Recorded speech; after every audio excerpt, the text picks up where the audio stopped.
Hello everybody. It's that time, 5:30. I'm live on YouTube. Anyway, trust you all had a wonderful day. They were telling me that it's going to be the hottest day ever at this time of the year. Well, it's quite an unusual day as well, because there's a very large lunar apparently eclipse today, the longest one apparently for this century. Well, that's all very interesting. I think we can all see it. Even I think it's over Israel. I don't know. You better check it out. But it's a very big blood moon taking place tonight. I'm going to share a few topics today. One, of course, is dear to my heart because I experienced it firsthand. But the other is more to do with timelines and cycles that we experience living in this earth. And everything is done on a timeline. Jesus, our pattern son, he understood the mind of his Father. He was in tune. He was one with his Father. So he seemingly always knew when it was time. I think as we develop our union life and renew our mind to have the mind of Christ, I believe we will also be able to discern the timing of a thing to do with, obviously, with our own ministry, life, business. And timing is very, very important. And everything works on cycles. 70 years is a timeline. 40 years, 100 years. And God waits until the time is right before he brings about an experience or manifestation. And if we learn that, we will not be moved by our own flesh to do something, even for God. But we'll learn that it's a timing, it's a cycle, and if we have something that is in our heart to bring forth, we wait and we perceive. And when there's a type of quickening, we move. When God moves, then we move. We learn to be busy where God has been busy or is being busy. For it's God that worketh in us, both to will and to do of his good pleasure. So if we just say, work out your own salvation with fear and trembling, we must remember the next verse. For it is God that worketh in us, both to will and to do of his good pleasure. So I've experienced things like that in my life, and it's always good to speak out of your experiences. We overcome the devil by the blood of the Lamb and by the word of our testimony. And we love not our lives unto death. These are powerful weapons when we engage in spiritual warfare. And of course, our pattern son, Jesus, gives us examples. Remember at the wedding of Canaan, Jesus was there. He never made a big deal of being at any of these feasts. In fact, he came very quietly on the scene. And it was a feast day. And it was a wedding. No, it was a wedding. So it was the wedding of Canaan, of course. I don't know if it was on a feast day, but it was an event that he was invited to. But again, there was a spiritual underlying meaning to that wedding at Canaan. It was his first miracle. You know, Jesus didn't do any miracles until the time was right.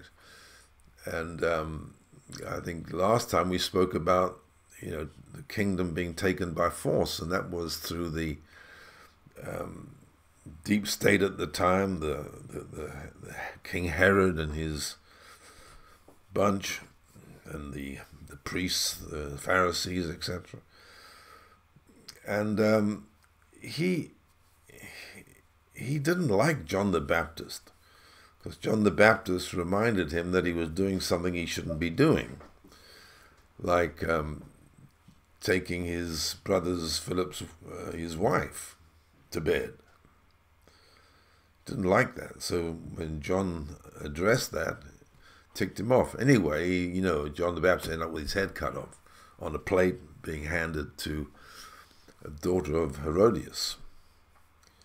She wanted his head. And then when he got the news from John's disciples, he detached himself from the crowds and just went and prayed to God. And right after that, the miracles began to take place. So he had to wait, it seems, till that timeline of John the Baptist, the one that preceded him. He was showing the way, showing people who's to come. Jesus was about to appear. And then he started the miracle ministry, signs and wonders. And so he's at the feast, watching what's going on, and his mother, Mary, comes up to him. And I'll read it from the Bible here, John 7. Now the Jews' feast of Tabernacles was at hand. Yeah, it was a feast, okay. No, sorry, that's another one. That's his brethren. That was to do with his brothers. This one's to do with his mother. This is John 2. And the third day there was a marriage in Cana of Galilee, and the mother of Jesus was there. And both Jesus was called and his disciples to the marriage. And when they wanted wine, the mother said unto him, They have no wine. Jesus said unto her, Woman, called a woman, what have I to do with thee? Mine hour is not yet come. His mother saith unto the servants, Whatsoever he saith unto you, do it. She knew, you know, that this was an incident that she got a little bit rebuked here, and she knew, you know, I'm not going to mess around with my son Jesus. She realizes who he is. Just do whatever he says. That's what Moses said, didn't he, about the prophet that was going to be raised up like of himself. Moses was the covering of the old covenant, and Jesus of the new covenant. And Moses said, whatever this prophet says, listen to him and do what he says. In other words, if you didn't, you'd be in trouble. So she knew something was up. But when you think about it, Jesus' first miracle, he made 60 gallons of wine. I know a lot of people have problems with drinking wine, etc. But remember, Jesus made 60 gallons of it. He didn't drink all of it, of course. He maybe had a sip. But it was the best wine. And so we see that the people there knew something strange was happening, because at a feast like that, you save the best wine, you know, for the last. And you give them you bring in the good wine, then you say, then when they're all a bit drunk, you bring in the cheaper wine. They don't know the difference. But Jesus all of a sudden had the best wine ever at the end, when the wine ran out. It was definitely a sign and wonder. It got the attention of many of the big shots there. So the timing was very important. But he didn't move until he knew this is the time to do it, now. And mother, whoever, leave me be. Don't try to move me.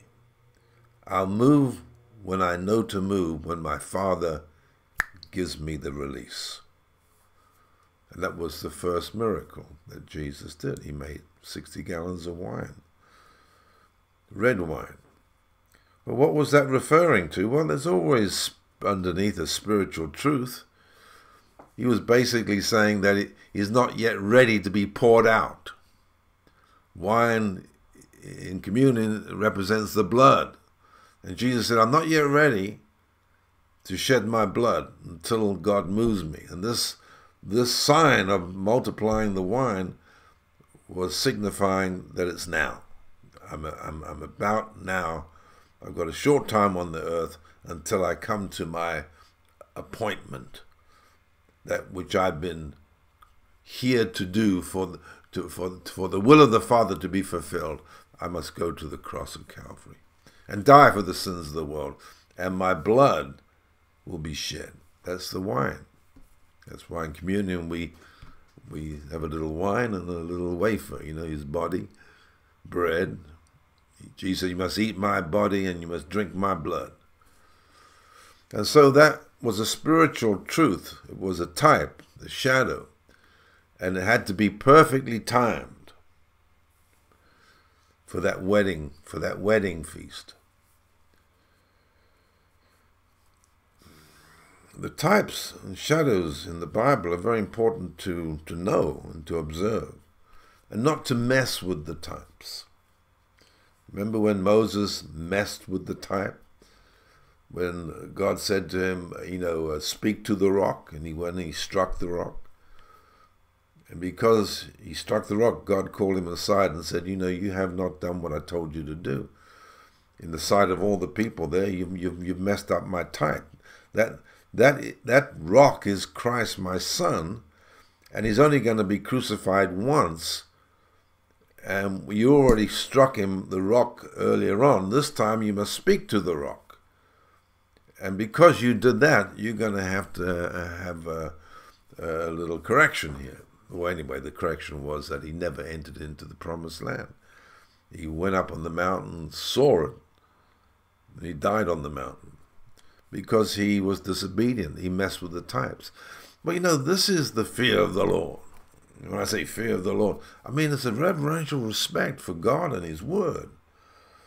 And then you see the world, they have no respect because they don't understand. They're ignorant. The blindness in part is coming upon not only the Jews, but upon the whole world is a veil.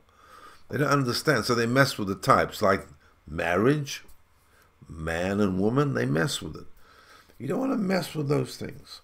You don't want to say it's not man and woman, it's man and another man, or woman and another woman, or man and a dog, or whatever. Some people marry their animals. But in God's mind, that's very sacred. Very sacred. That marriage union represents the union of God's spirit and human flesh. Flesh that's been made sanctified. You must be born again. So that's a very spiritual truth. You don't want to mess with that. Oh, I don't want to touch those things. You get in trouble. Don't mess with the types. Now again, you must look at me and think, what the hell is he talking about? Well, these are just things I've observed over many years. You've got to have the fear of the Lord. Secondly, you've got to have a respect with God.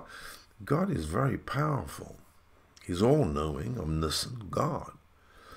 And he works in ways that we can't comprehend until we renew our mind, and our mind gets renewed. Paul said, you have not so learned Christ.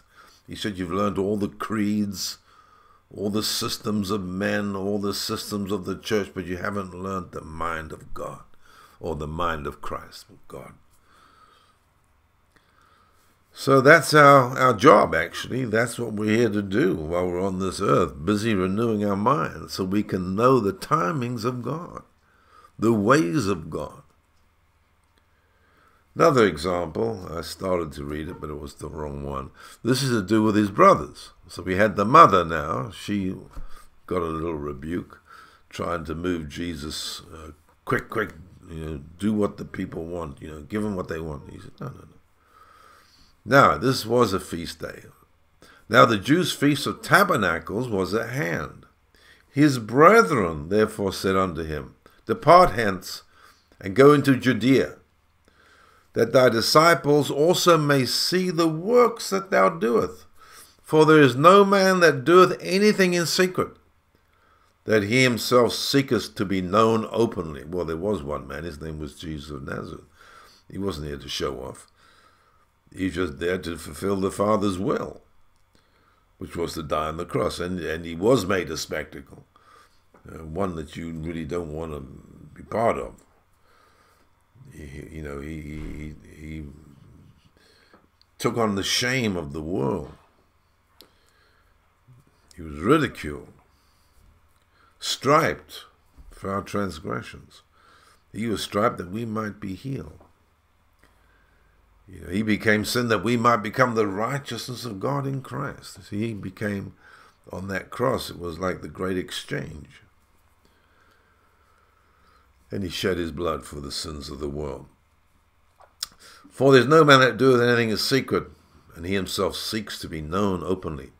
If thou do these things, show yourself to the world. Since his brethren saying to Jesus, show yourself to the world. Let them know who you are. Show off a bit. For neither did his brethren believe in him. They were goading him. Go on, make a spectacle of yourself. Go on, do some miracle. And Jesus said unto them, my time is not yet come. But your time is always ready. Always ready. You guys, if you want to do this, you do it. You want to serve in the temple, you go and you just do it. You want to start a ministry of feeding the poor, you just go out and do it. Jesus said, not me. I wait for my time. He knew the cycles. My time is not yet come, but your time is always ready. The world cannot hate you, but it hateth me, because I testify of it, that the works thereof are evil. Go ye up unto this feast. I go not up yet until this feast.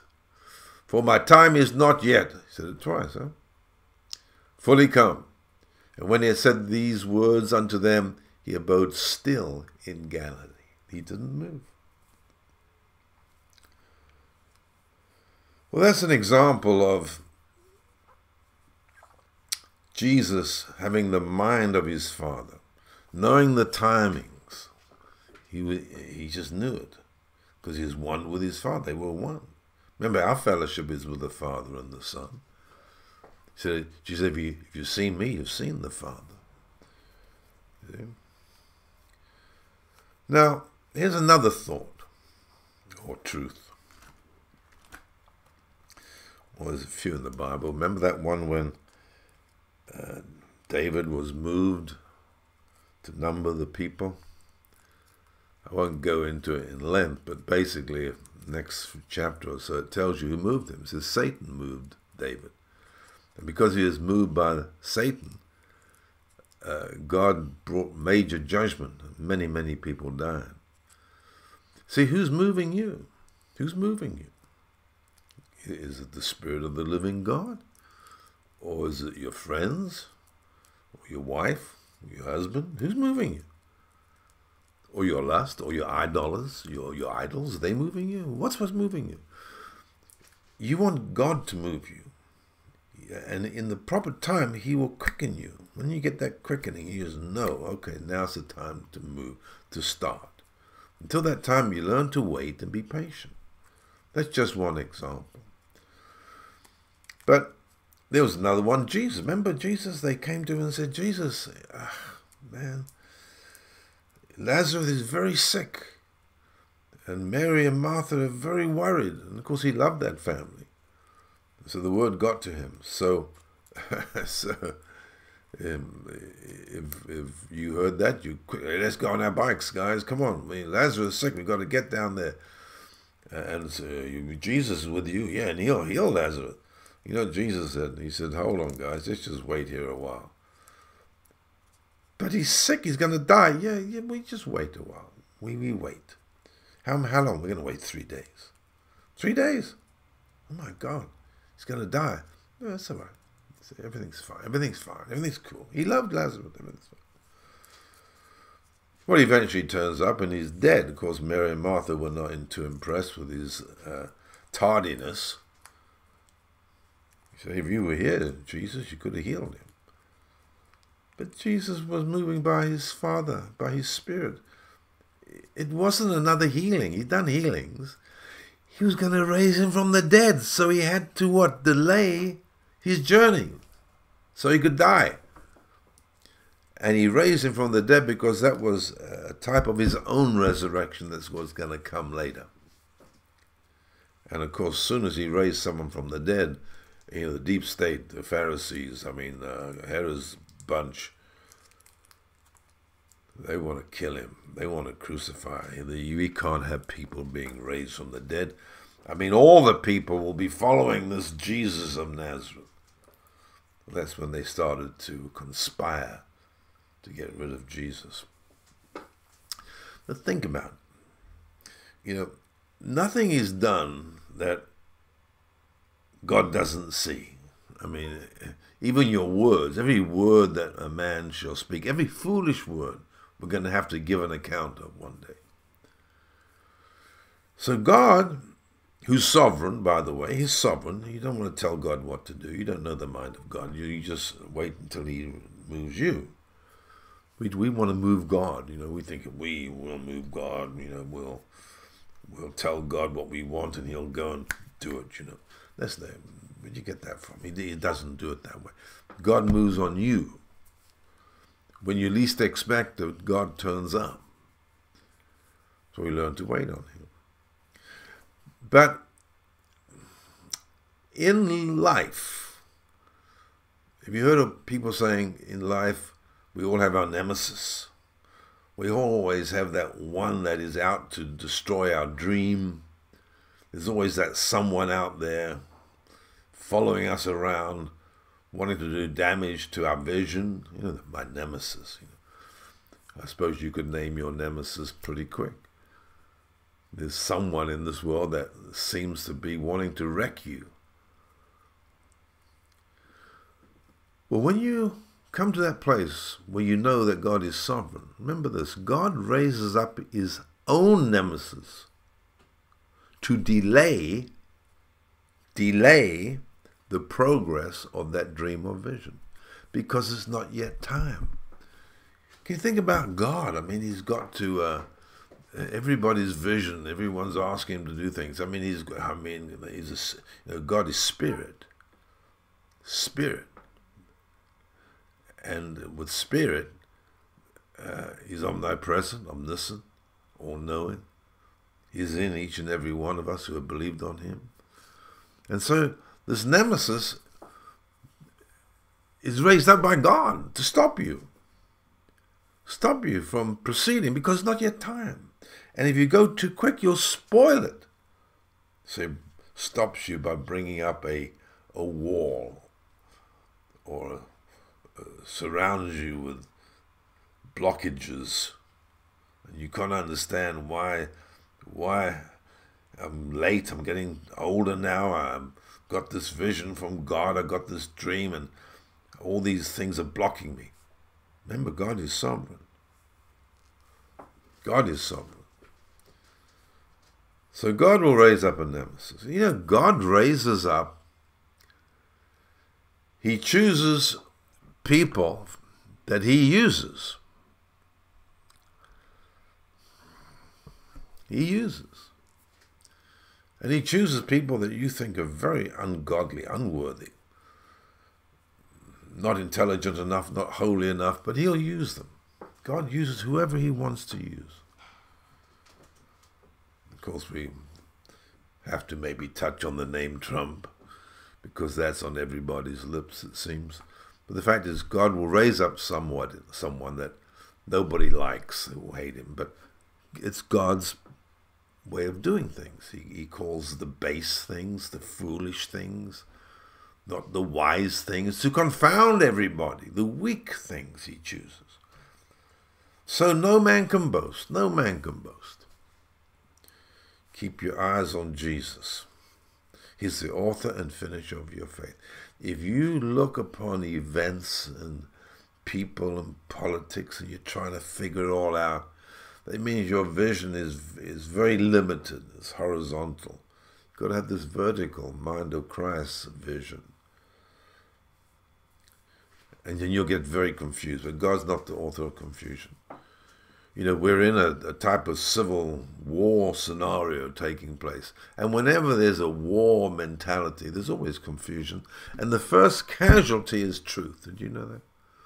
The first casualty of a war, truth gets slayed.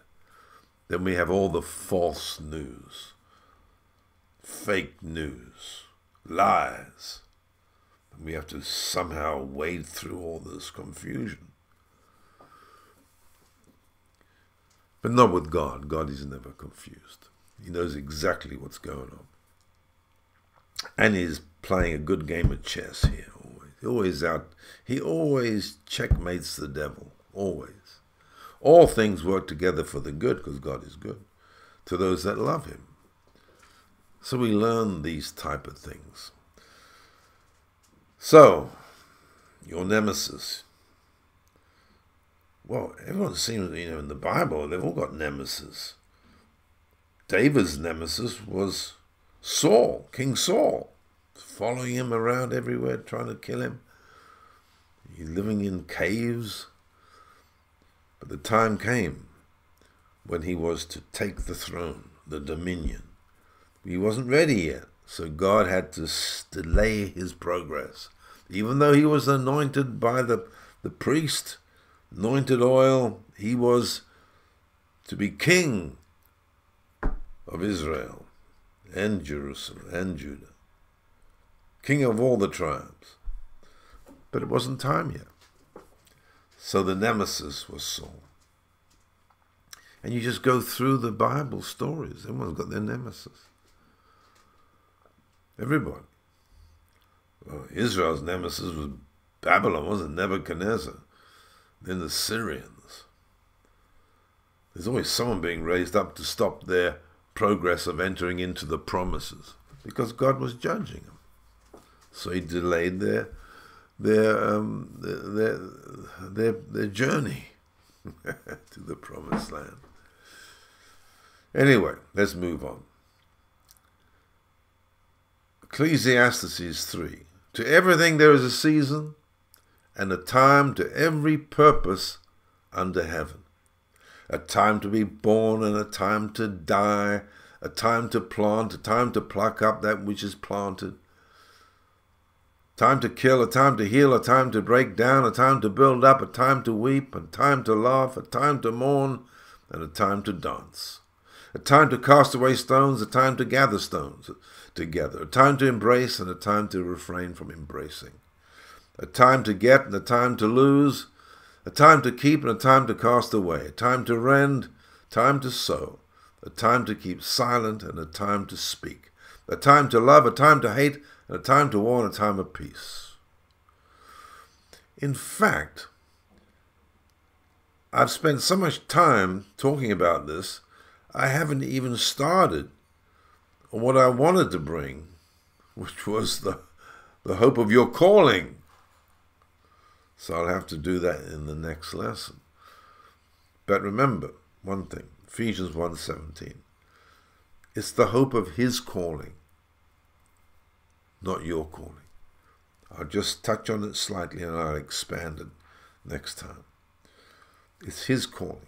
When I got that, and I got that one time, and I'll tell the story. It's worth telling. But I got it by revelation, because I realized that if it's his calling, then I can't lose it. The hope of my calling. I haven't called me, he called me.